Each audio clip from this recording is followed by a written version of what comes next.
this question defines how societies operate wherever you go. And that question is be answered by every person in that society. To whom do I have an obligation? In my culture, in this country, to whom do I have an obligation? And the answer is different in different countries, and the answer has incredible implications about what you do or don't do when somebody else is in trouble. Kind of an auspicious time, it feels like, for you to be visiting with all that's going on in the world, yeah. especially parts of the world you have experience in.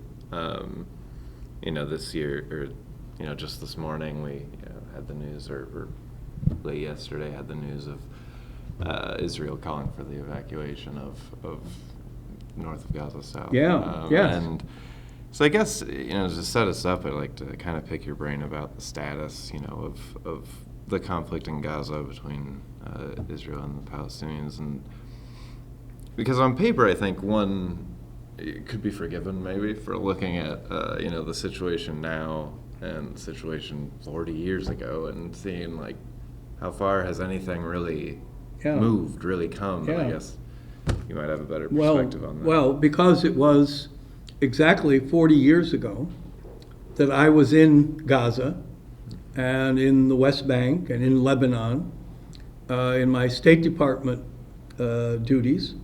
I was the U.S. representative to the UN organization that operates what are known as the Palestinian refugee camps. And they are the UN, called the UN Relief and Works Agency,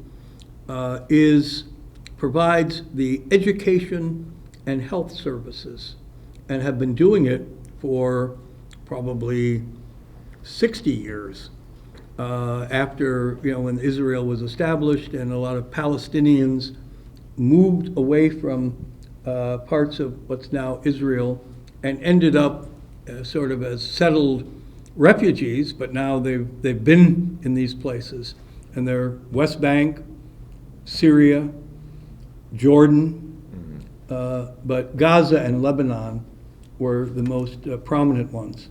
And so I was stationed actually in Vienna, where the UNRWA, as it was called, headquarters is, and I traveled there to go out and see the operations because the U.S. was the largest donor. And I remember coming back, having been to Gaza, and saying this was the worst living conditions, worst situation I had ever seen. And the people were so densely packed together. It was so unbelievably poor. It was devoid of the economic activity that you would find in almost every other part of the Mideast or Asia or in the developing world. There was no infrastructure that was done. Sanitary conditions were lacking. At that time, the Israeli army was there, moving around and not particularly feeling threatened. I think that they felt that they had, security control over Gaza with their presence. They had the guns, nobody else did. But it felt like a system that just would combust, combustible circumstances of poor people feeling aggrieved because they all felt that they had been pushed out of their former homes when Israel was created. While I was there and at the UN, people were shooting, bullets cracking over your head. I know what that was like from Vietnam, and when it happens, you just dive on the floor and taking cover. I then also traveled through Lebanon, which at the time in 1983, journalists were saying was the most dangerous place on earth because Ariel Sharon and the Israeli Defense Force had been halfway up from the Israeli border up to Beirut and had devastating fighting and great destruction. They had withdrawn as part of the Israeli Defense Force withdrawing.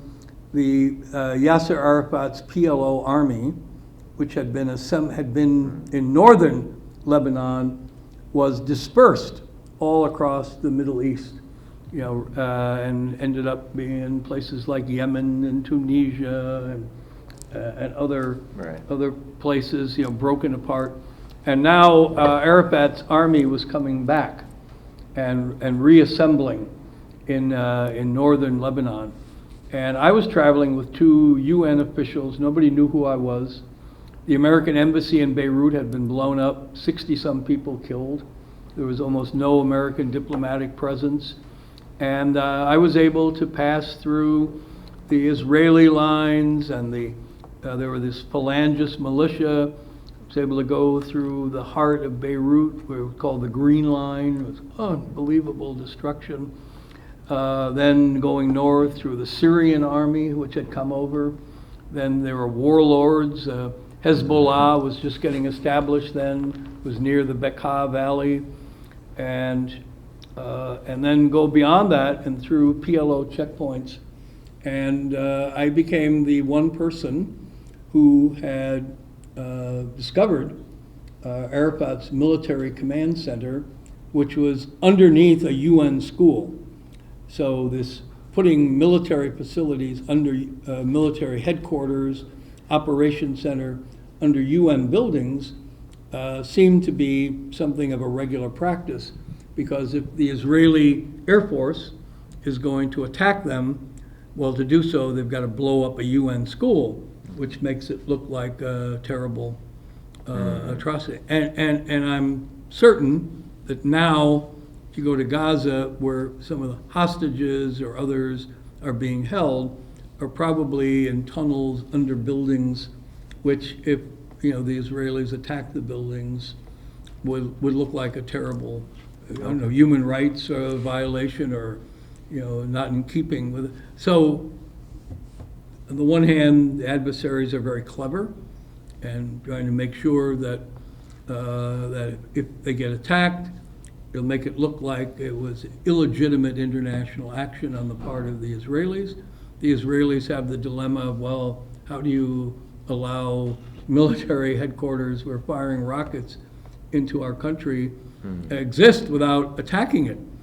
So this is the, as you said, 40-year long problem.